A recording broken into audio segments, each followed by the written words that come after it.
created by one of the greatest mod creators of all time. Up from the depths, Evil Rex has to be top 5, if not top 3 of my favorite mods, because I've been wanting the Rex to be on top for so long that it's not even funny. It deserves all of its recognition back that was stolen from the Giga.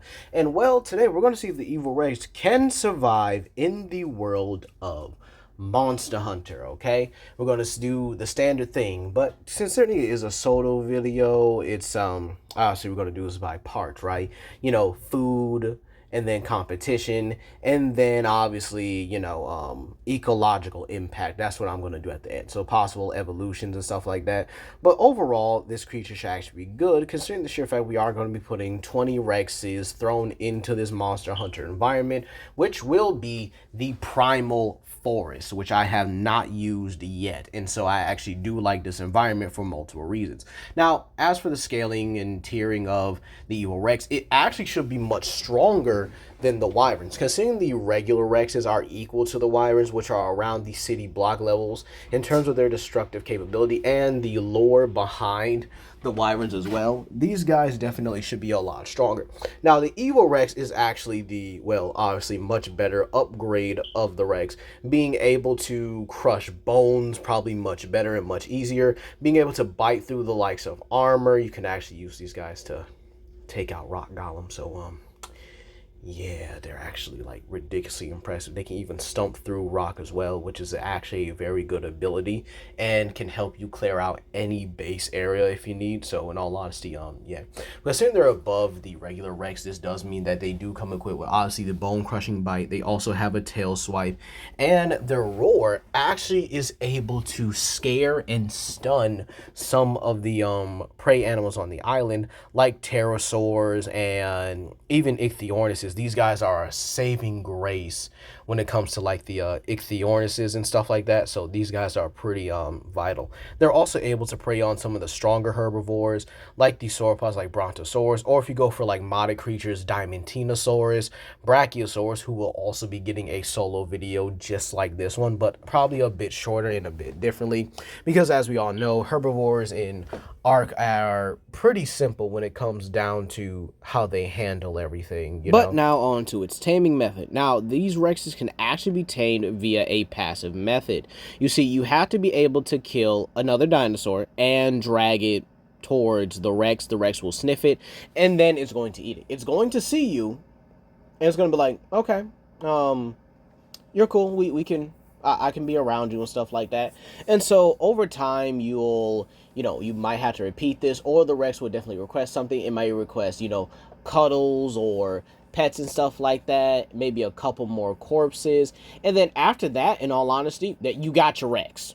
Like, there's nothing else really to it. It's a very hostile yet friendly creature as well. So this will actually play into the third part as well. Now, believe it or not, when it comes down to the likes of these Rexes, they can withstand a lot. Bites from the Giga, even the Evo Giga as well, even from, attacks from Brontosauruses, which, if we actually looked at the size of Ark's creatures, Jurassic Parks look like children. Like, I'm not even joking, they look like absolute children in comparison. They look like they should be the babies. So, believe it or not, yeah, realistically, no Jurassic Park dinosaurs surviving here. Nah, not at all. But believe it or not, I think that covers everything for the Rex, and we'll be putting it in the Primal Forest area and seeing how it goes. So without further ado, let's begin with the first part, food and prey. Now let's talk about the first part, that being food-prey. Everything the Rexes can eat, starting off from a younger stage to an adult stage. Obviously, a family of Rexes is going to look out the best for their juveniles, but let's actually talk about the first one, that being the concho. These are small Neopterans that are actually favorite prey items of things like Yangaruga, Yin Kutku, any insectivore like monster or any small prey animal that just needs a quick bite to eat. These things are pretty much the ideal choice. Now, these guys are capable of rolling into a ball and, attacking their prey. However, they'll provide a perfect meal for small Rexes. The same could even be said for Hermiters. Now, Hermiters would definitely be capable of preying upon a baby Rex, but as for the juvenile stage and obviously the adults who would actually be keeping a close eye on their children, because again, Arc Rex parents or Arc Rexes or Arc creatures in general are the best parents imaginable. Yeah, they'll be preying on these Hermitors, and with their bone-crushing jaws, they'll make quick work of probably their bone backs and pretty much their shells pretty easily. So, yeah, crab legs, everybody.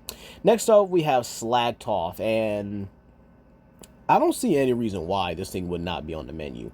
This will cause the most competition, but I think the Rexes will be able to handle that once we get to it. And, well, Slagtoths are just bountiful meats. And I know I've kind of said that they wouldn't satisfy most of the creatures in previous videos, but that is because I never really took a good look at their actual sizes. Because, again, the game does kind of downplay them a little bit.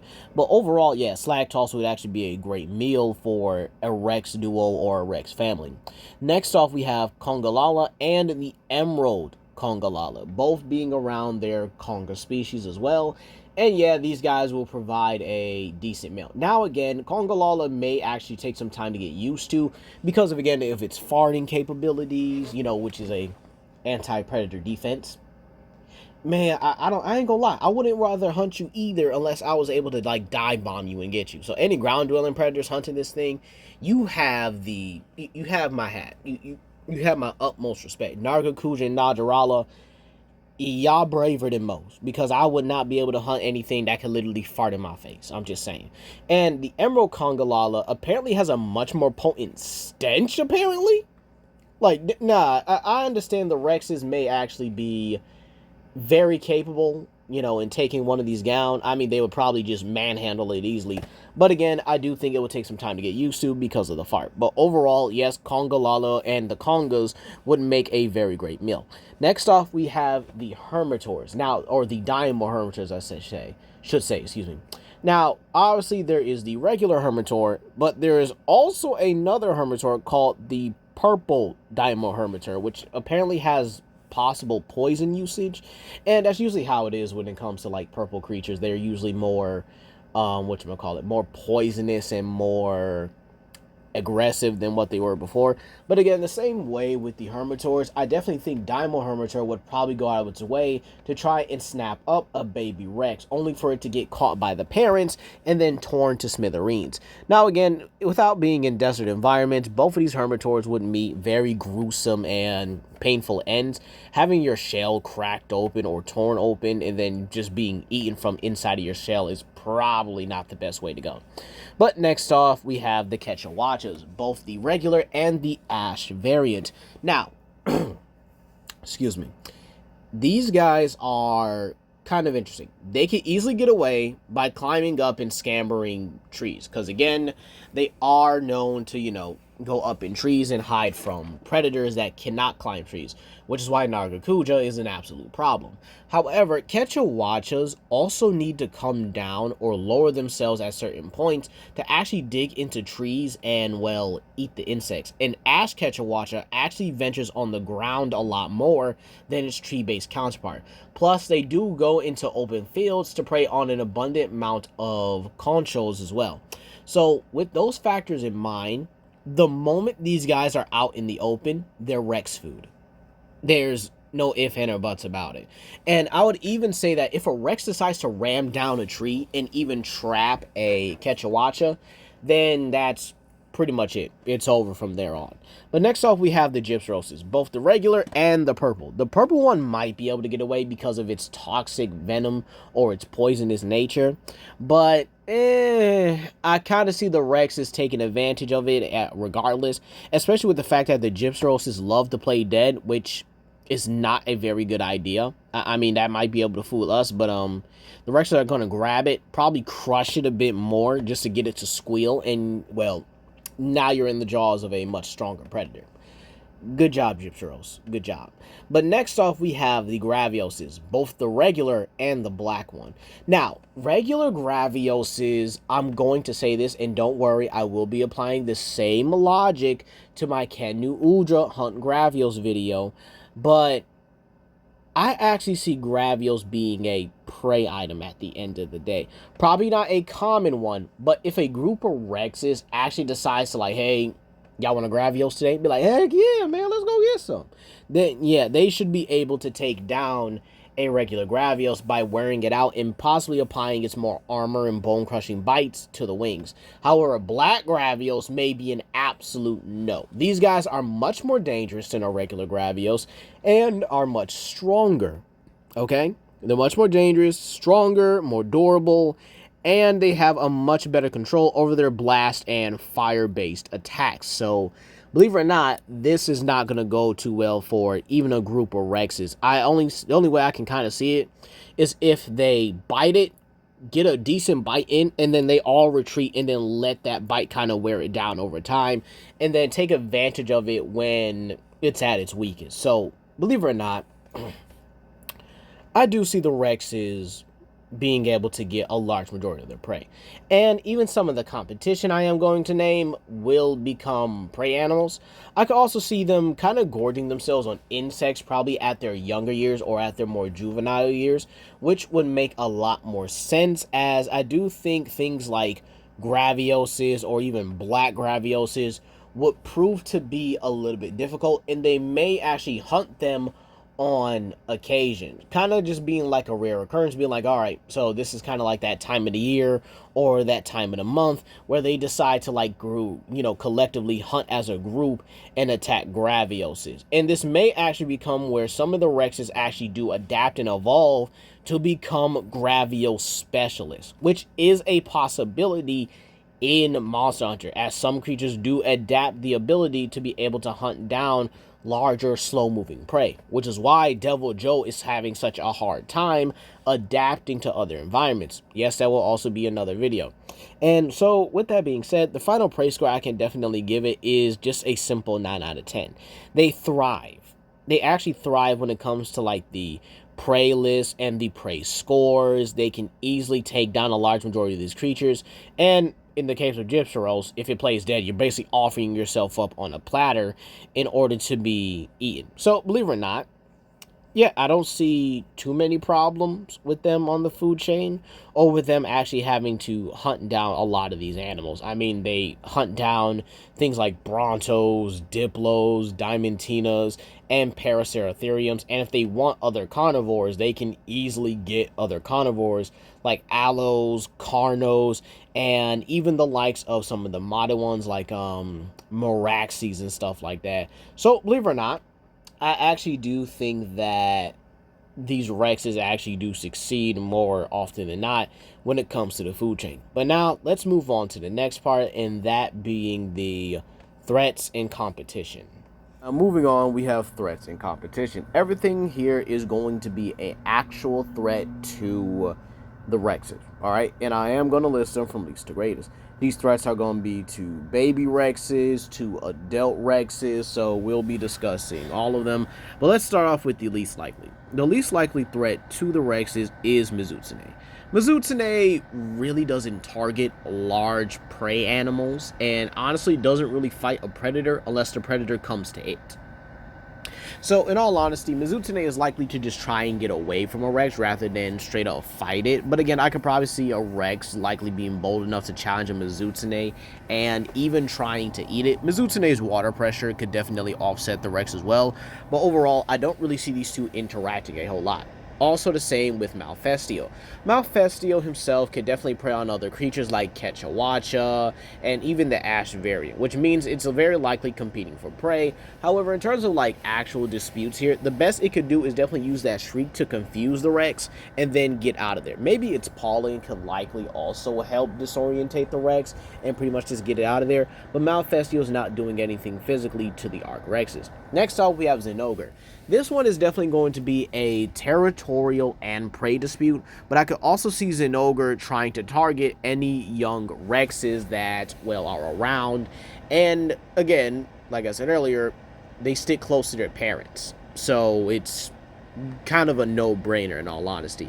So with Zinogre, which also has his pups around it, if these two parents actually get into a dispute, it's going to determine whether the Rex has numbers or not, and if the Rex gets a decent bite off. However, Zinogre can definitely win as well, so that would be a 50-50 dispute. Next off is Rathian. Now, Rathian herself is kind of in a weird area. She's not going to be the one to engage in a fight. However, I could also see her in a situation where she may drag a kill back to her nest to feed her youngsters, and the Rexes seemingly track it. This could then put her in a position to call her mate, Rathalos, and then inciting a deadly feud to which the Rexes may just be like, you know what? Our bad. Let's just leave. Next one is Nerscylla. Now, Nerscylla is definitely a threat to the younger Rexes more than the adults, as I do feel like the adults would be able to simply bite on the, I guess you could say, the string that the web connects to, and just simply slam Nerscylla on the ground. If not, use their roar to disorientate her, because again, this does work on much smaller creatures, and well, proceed to kind of capitalize on it and then go to eat her. Young Rexes may even come to Nerscylla's nest to even prey upon her offspring, which can get them, well, killed. But at the end of the day, if they're moving in packs, then Nerscylla is probably going to back off more often than not. Next off, we have Celtis. Now, Celtis is definitely in trouble here. She could definitely prey upon baby Rexes, but in all honesty, I did kind of debate whether or not to put her and her Celtis drones in sort of a, prey animal area, because again, she is capable of competing with the likes of Rathaloses and Najarala, meaning she does have the weaponry, the durability, and the strength to actually be able to go toe-to-toe with these monsters, and is apparently and possibly a prey animal, or the main predator of Nerscylla, which is why she uses that skin. But overall, Nerscylla might be like an occasional predator, but also an occasional food prey animal as well. So let me know down below what you guys think about that. Next off, Najarala. Yeah, the Rexes are just going to have to get about that territory entirely. Najarala's armor is so sophisticated and so sturdy, it can actually withstand bites from bone-crushing jaws. So things like Tigrex and Deviljho really can't bite through him all like that. They actually would have to go for the underbelly, and even then, that's kind of like aiming for its face, and then the sound wave manipulation it has, it just makes it way too difficult for a challenge, and I could definitely see the Rexes just not bothering it entirely, and vice versa. Next off, we have Rathalos. Now, Rathalos will likely only appear to the Rexes if it's a territorial dispute, or if the Rexes simply stumble upon Rathian and try to take her kill. The only way I could really see it is really just prey disputes rather than territorial. But now let's get into the actual threats of the Rexes, and that's going to be the Tigrexes. Now, Grimclaw Tigrex is Elder Dragon level, so we're not going to include him here. However, Brute Tigrex as well is Elder Dragon tier as well. It competes with Raging Brachydios, but it is a bit more common, so that does mean the Rex are going to encounter it. This is definitely going to push the Rexes to likely, stay away from them. But again, if Tigrexes will prey upon other animals and even other predators, because they're not too picky about what they're going to eat. So a Rex could find itself on the menu. Now, Seragios. Oh yeah, if the Rexes are not nesting in the lower denser or the lower density parts of the primal forest, or the primal forest, excuse me, then this is going to become a problem, as Seragios will snatch up a young Rex and just be like, hey, thanks for the to-go meal, I'ma head out now. So how do I feel like the Rexes do with all this kind of competition? Well, believe it or not, I do think the Rexes will likely stick to the more forest-like areas in order to raise their offspring. And keep in mind, there are plenty of areas for that, with even poisonous puddles around to kind of keep predators away. So this means the Rexes could easily take advantage of that, but this will likely put them in competition with Rathian and likely Najarala as well, if it also nests in these dense forest-like areas. But with a stable food source in a stable area to actually keep food, I do think the Rexes would definitely nest here, and this would likely bring less competition for territorial disputes, likely resting in the bone areas to kind of keep their children safe and stuff like that. But then we also have the more oasis-like areas of the primal forest, which will put them in competition, or at least some disputes with Mizutsune, and open fields would definitely equal opportunities for their juveniles or young to get snatched.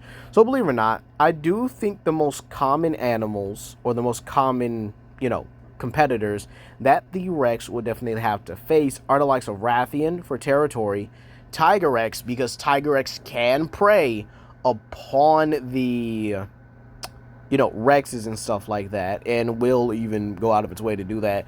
And then Seregios, as it will go out of its way to harm and even attack these Rexes, or just try to steal one of the youngsters. But overall, the evil Rexes definitely are capable of handling themselves and definitely capable of killing a lot of these competitors if it goes down to it, which will also provide another meal. So believe it or not, I am going to give them an 8 out of 10 for their score, as they actually do pretty well with all this competition around. They should be able to handle a lot of the competitors and simply avoid them, and the Rexes can be very intimidating themselves. But now let's talk about the final part, which is the ecological impact. So in conclusion, how do the Rexes do when they're placed in the primal forest?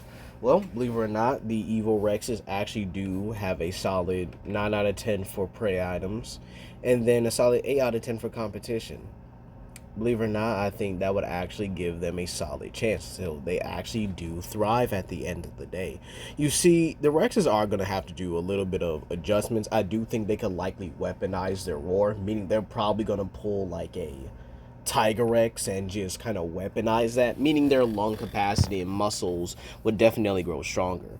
However, with prey animals like Gravios or Black Gravios and then you have the literal top tier predators like Devil Joe and Gore Magala. By the way, guess what's going around now in the Monster Hunter community? That Gore Magala's frenzy apparently affects Elder Dragons.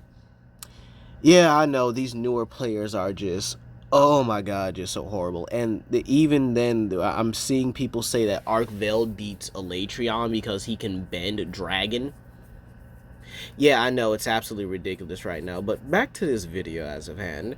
The Rexes are definitely going to have to do some adapting and overcoming, and I do think the first time with the Devil Joe, yeah, that's going to be set in stone. Now, as for the Frenzy Virus, do I think it can affect the Rexes? Yes, I do believe it can. I mean, it's maybe. We don't know how Arc really does with diseases. I mean, we know Element can affect, some of the Rexes, the Spinos, Paracers, and stuff like that. And then obviously with like mods, you can even bring in like elemental rock drakes and stuff like that, or even the standard game, just like infected rock drakes and stuff like that. So obviously we do know the element can infect these Rexes. Not sure about the Paleo or Evil Rexes, but again, they may just have a slightly stronger immune system. So it's very possible Frenzy can work, and then it's a 50-50 chance that it may not just find its way to them.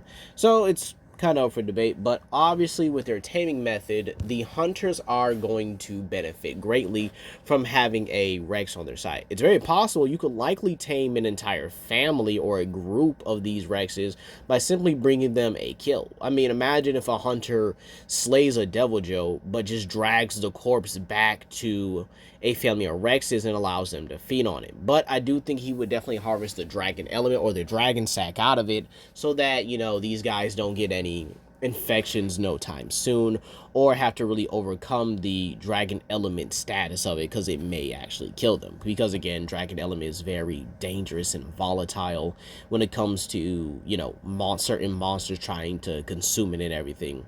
So with that being said, with them having the hunters on their side, which would then mean they have the guilds on their side, these guys would be great for protecting things like transport cargo, cargo transportations. They would definitely help the hunters patrol things like the dudes and stuff, and obviously they would have to be wearing armor. I could likely see the Rexes being very expensive for their armors, just to kind of keep it like, hey, just remember you guys have these Rexes and you guys do need to boost their armor and definitely upgrade their armor as well. But at the end of the day, I do think the Rexes overall would love their lifestyle in Monster Hunter, especially when they come into contact with the guild, because I mean, you have pampered Rexes, but I do think they would allow their Rexes to go out and hunt for themselves, and definitely these Rexes would be able to go all over the other regions as well, due to trade and likely ecosystem, if not, sorry, not ecosystem, guild destructions. But that's gonna be all today, you guys, and yeah, you have a blessed day, and I'll see y'all for the next one. Peace.